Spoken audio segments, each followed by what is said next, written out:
Welcome to this episode of Silicon Bytes. This is going to be quite a short one, but I thought I wanted to cover this theme because it ties very well in with the video that we released earlier. That is the full interview with the Nobel laureate, Oleksandra Matviichuk. Before we jump in, thank you to everybody who supports the channel through Patreon and Buy Me a Coffee. It is tremendously helpful. It's your support that helps keep this channel going and allows me to focus on creating these videos every day, a full interview and a news episode at a minimum 5 days a week. Now to today's episode, Nobel no more. It's no secret that Trump has hankered after a Nobel Prize for many years because he truly appreciates what it stands for, or is it because this is an exclusive bauble that few people in history have attained, the ultimate in bragging rights, something very gold and something very rare? There is some intended irony, of course, in putting this episode out just after my interview with an actual recipient of the Nobel Peace Prize, a worthy winner, together with the amazing organization she leads, the Center for Civic Liberties. The contrast between Oleksandra Matviichuk and Oleksandra Romantsova with Trump could not be starker. These ladies are serious, passionate about justice and rule of law, highly empathetic and driven to achieve fairness in the world. There are no material concerns behind their motivations and an absolute lack of ego. Compare and contrast to the bling king, the monarch of New York real estate, who bombed Iran intensely and turned around and declared peace 2 days later and expects a peace prize for that, all amidst his implied threats to resume strikes if Iran does not comply. I'm not sure, but the traditional image of a peacemaker is a little different from this, from someone who enforces peace down the barrel of a gun, a peacemaker that uses bullying to get his way, along with overt threats of violence. Well, it's an original approach, I'll give him that. Allies of Trump are using the tentative ceasefire between Israel and Iran to argue that Trump should receive the Nobel Peace Prize, crediting him with the fragile peace just days after the US launched massive bombing sorties over Iran, to the disappointment of some in the MAGA movement. Trump was nominated for the prize on Tuesday by Representative Buddy Carter because, and this is a quote, preventing the world's largest state sponsor of terrorism from attaining the most lethal weapon on the planet. While Iran is definitely an exporter of terror, it's perhaps more accurate to give that title as World Terror Champion State to Russia, which is exporting death and trauma to Ukraine daily and exporting nuclear capabilities to both Iran and North Korea. The US struck 3 nuclear facilities over the weekend. The impact of the attacks is unclear, but rather than fully denying Iran a nuclear capability, it seems that key equipment and enriched uranium may have been removed from the sites prior to the bombing raids. In the best-case scenario, Iran has been dealt a setback of years, but in the most pessimistic assessment, it may only have lost a few months in its alleged race to develop nuclear bombs, while others have weighed in both for and against Trump receiving the prize.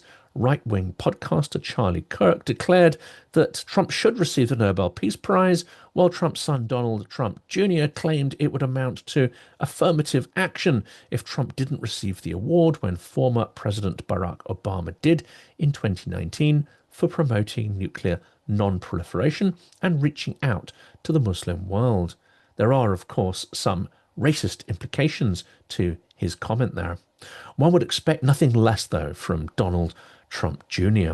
Senator Lindsey Graham, a vocal hawk pushing for American intervention in Iran, continues to flip-flop between mild indirect criticism of the Trump regime and nauseating obsequiousness. If we can get Iran to change their behavior, President Trump deserves a Nobel Peace Prize on steroids, he whined inconsequentially. Trump clearly wants the prize. He's complained as recently as last week that he doesn't think he will get it and has mentioned it publicly dozens of times over the last several years. I should have gotten it 4 or 5 times. They won't give me a Nobel Peace Prize because they only give it to liberals, he told reporters Friday. 3 of the 4 presidents to win the Nobel Peace Prize are, as it happens, Democrats.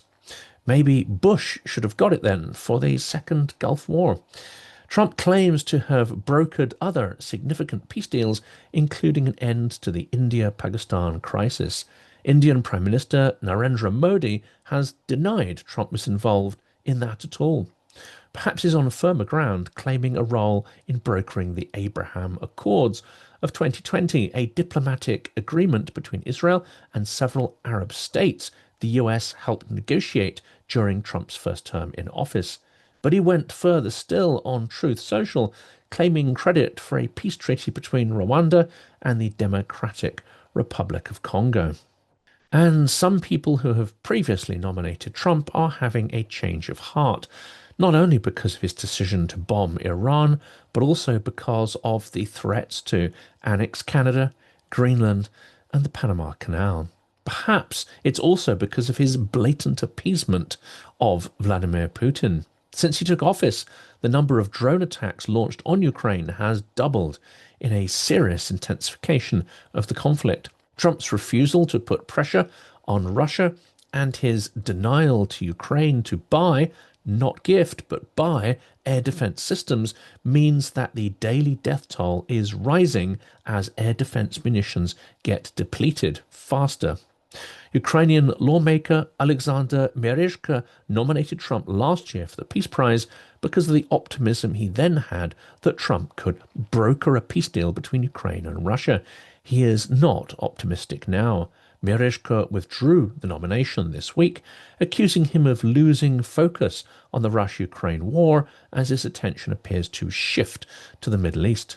Merezhko, the head of Ukraine's Parliamentary Foreign Committee, said he had lost any sort of faith and belief in Trump and his ability to get a ceasefire deal between Russia and Ukraine. Pakistan also nominated Trump for the 2026 prize, crediting him with negotiating down tensions in its conflict with India earlier this year. But after the Iran strikes, the people and government of Pakistan are no longer so happy to support this Peace Prize nomination. Trump was also nominated in 2018, 2020 and 2021 for various diplomatic achievements, including efforts to broker a peace agreement between North and South Korea and the negotiation of an economic deal between Serbia and Kosovo, which seems to have reduced tensions in the region for now. The 2025 laureate or laureates will be announced on October the 10th. In past years, up to 3 individuals or organizations have shared the Peace Prize in a single year, which is what happened when Oleksandra Matviichuk and colleagues won.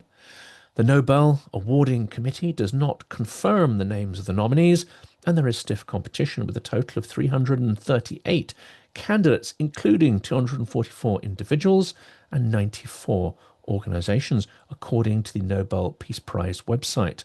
4 US presidents have previously won: Theodore Roosevelt in 1906, Woodrow Wilson in 1919, Jimmy Carter in 2002, and Barack Obama in 2009. It's Trump's terrible and unrealistic approach to trying to freeze the Russia-Ukraine war that will incense many if Trump actually wins the Peace Prize. The scale of suffering inflicted by Russia on civilians has been steadily scaling up since Trump took office, and his failure to impose more sanctions or penalties on Russia is giving Putin absolute impunity to scale up his aggression further. Last week, Russia launched an overnight attack on Kyiv, killing 28 people and injuring over 100 more. And just yesterday, they struck a train. The death toll so far is counted at 11. That was in the Dnipro area. Trump has threatened punitive measures, but done nothing at all. In fact, he consistently blocks any intensification of sanctions on Russia and has blocked the reduction of the oil price cap. A month ago, Trump had posted to Truth Social, "What Vladimir Putin doesn't realize is that if it weren't for me, lots of really bad things would have already happened to Russia. And I mean really bad. He's playing with fire. Well, what fire is this exactly, Donald Trump?